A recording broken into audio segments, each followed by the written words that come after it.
So we chose United in Safety because we know that at the National Patient Safety Foundation, we alone are not going to be able to advance the safety mission. We need to be united with all of the stakeholders in healthcare.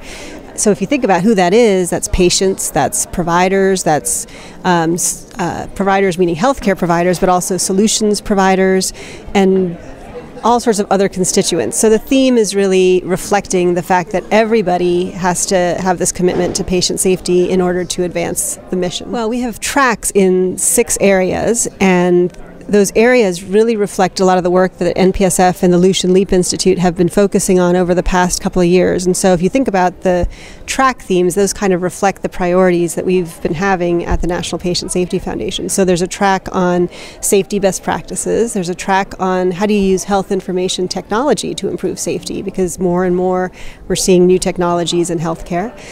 There's a track on what's the return on investment for patient safety? How do we make the cost case for safety? And then there's tracks on patient engagement, on workforce safety, and those are Lucian Leap Institute themes that we've been promoting over the years.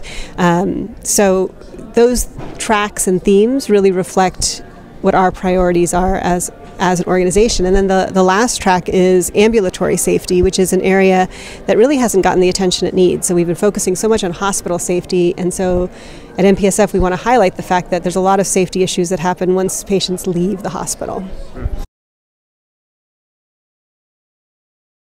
Well, I think about our keynotes, and 2 of the keynotes are about culture and safety culture. And we've been talking about safety culture for 15 years, and we're really trying to focus on practical tools for people to actually change culture. It's easy to say change your culture, but it's hard to do. And so one of our keynotes is on establishing a culture of respect and how you do that practically.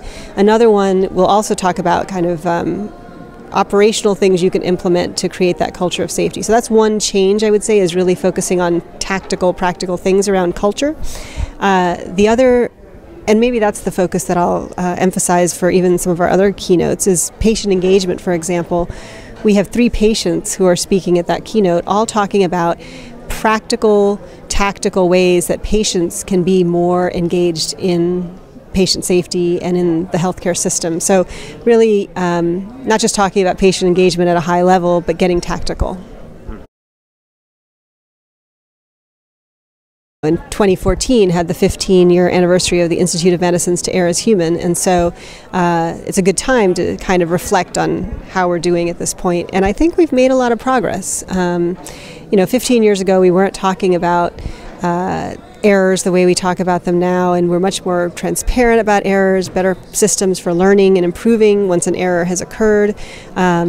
All sorts of work that's gone on to improve systems and work towards high reliability and so on. So we have made progress in the last 15 years. That being said, I think all of us know that there's a long way to go still.